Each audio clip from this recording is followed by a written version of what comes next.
Hi everybody, I'm with Highfield Boats today to hear a little bit about their brand at a really high level, but also how they do things like product development, assessing the market and that development stage and all this kind of stuff. So I'm with Steve. Nice to see you, Steve. How are you? Good to see you, Ben. Very, very well, thank you. So let's have an overview first. How is Highfield positioned in the market? I know you're very well established. What does the brand look like now? Well, Highfield was established in 2011, so it's really been a kind of unique journey from zero to where we are today. Now we are, by volume, probably number one rib manufacturer globally. We've got around about 49 distributed countries, so we're present in a dealer network of sort of 350 plus, delivering anywhere between 6,000 to 8,000 hulls per year of various sizes. So uniquely, we are an aluminium boat builder until now. Okay. So all of our rib product is aluminium, and that's really been our USP and allowed us to push into the market and gain our footprint. Yeah, and so how's that evolved? So what's the relationship with aluminium compared to the ribs, and how's that integrated into the whole product? Well, the brand itself, the reason? The brand itself really started off as a tender brand. Okay. So back in the very early days of the brand, it was tender supplier to catamaran brands, Livia and Fontaine, and some of the larger monohulls. And we then began to develop the kind of larger family boats, starting at sort of 4.5 meters up to sort of 5.2, and then some strong international projects kind of came our way, which forced us really to develop the bigger boats and the more offshore hulls. And of course, aluminium is ideal, to build rib product with, because it's lightweight, it's very strong. Yeah. It's actually very easy for us to manipulate, in the sense of with GLP you're constrained by your mold. Right.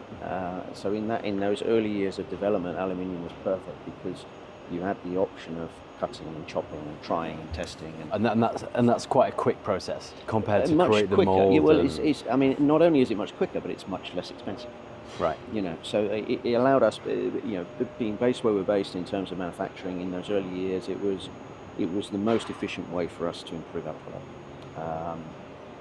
So yeah, it's been a journey, And you mentioned some of these opportunities that come up, and I suppose from a strategic level, what do those opportunities look like? How did you kind of change the functions in the company to really capitalize on those opportunities? What were they? Well, we had, we always had a global outlook, and we've, internally we've had a strategy that we've really stuck to pretty rigidly, really. The odd branch off here and there. Yeah. But it's tempting, isn't it, when it is, yeah. when you're going along and you think, oh, there's an opportunity there, but is the market going to last? Is it big enough? Yeah. But the overarching direction hasn't really changed. So globalizing the brand was obviously a key strategic development point, and us improving our visibility in all of these areas, helped us become recognized. And then we had a specifically in 2015, 2016 we had the Pan Am Games project, and then the real big change for us was that first Vendée Globe support contract, which forced us to design the first true offshore hulls that we built. That was, I think we supplied 55 boats to the organisation, and the Vendée Globe in November on the west coast of France, the seas are always big. Yeah. And that really was where we developed our reputation for an offshore hull design, which has really carried us through. So would you say that was more important because it was 55 hulls? It's a lot of boats to build. Or was it perhaps more because of the brand associated with that activity and really delivering for something like the Vendée Globe? As just like a brand position, these boats can perform on this level. So that's of course, it was nice at the time for the factory to have those hulls to build. It was a challenge because it was a new design. But more than the the individual sales number, the recognition for the Highfield brand was the most valuable really part. powerful, And then, of course, that then led on to Vendée Globe again 2020, Route du Rhum, and even most recently the Olympic Games in Paris last year. So the trust in our brand that really has been boosted by those events has really helped us to work into more of a leisure market, because those leisure customers look at our brand and think, well, hang on, if these guys trust, then we can trust. So I think we recognise the importance of trust very early on, and that's what we've been trying to build, and we continue to build. People trust the brand now. Yeah, and so to deliver on projects like that, you need quite it's quite a specific set of needs. How do you actually start the product development process? The big teams behind the scenes. How do you kind of measure the market and decide this is what needs to be developed? What does that process look like? Well, we have a good R&D team in house. Right. We have a development team in house. We speak to, when we're talking about specific events, we talk to the event management to really find out what their needs are, and then we in-house sit down and brainstorm about what how do we do that? Look like. In terms of the leisure market and the core of our business, that's our soundings really come from our dealer network. So we always listen very strongly and very acutely to what their feedback is, and we get a very good feel for every corner of the globe actually now in what's happening in those local areas, and it helps us to tweak and develop and introduce new products. How does that feedback actually happen? Is it kind of over time, you're just in touch with them, there's conversations that happen, there's requests, and that's where you learn? Or do you kind of set up events and times for the dealers to come to Highfield and really understand the next generation of product, dealer days, all that kind of thing? How does that work? Yeah, so we have we work in we have a kind of a tiered approach to how we sell the product. So in the majority of, if we take Europe for example, in the majority of our European countries we have a distributor. So the distributor will work directly with the factory. Yeah. And then the distributor will have a dealer network under them. Right, and look after the boat owners, the end user. Yeah. So in the majority of cases, we speak to the distributor. So the distributor will get the feedback from their dealer network and their customers directly. And then we will have a distributor meeting once a year. But in reality, it's 3 times a year, because they'll come here to Düsseldorf, they'll come to Metz.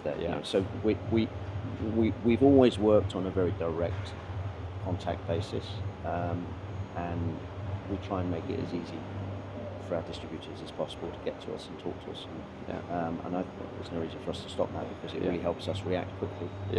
We're still, we're a big brand, but we're still small enough to react fast, and I think you can see that with the new product we bought here, and it's a great brand to work with. Yeah, and so you mentioned moving fast. Yeah. The geopolitical landscape is quite fun at the moment. It's quite lively. So that agility might come in very, very useful. So how do you understand the market demand?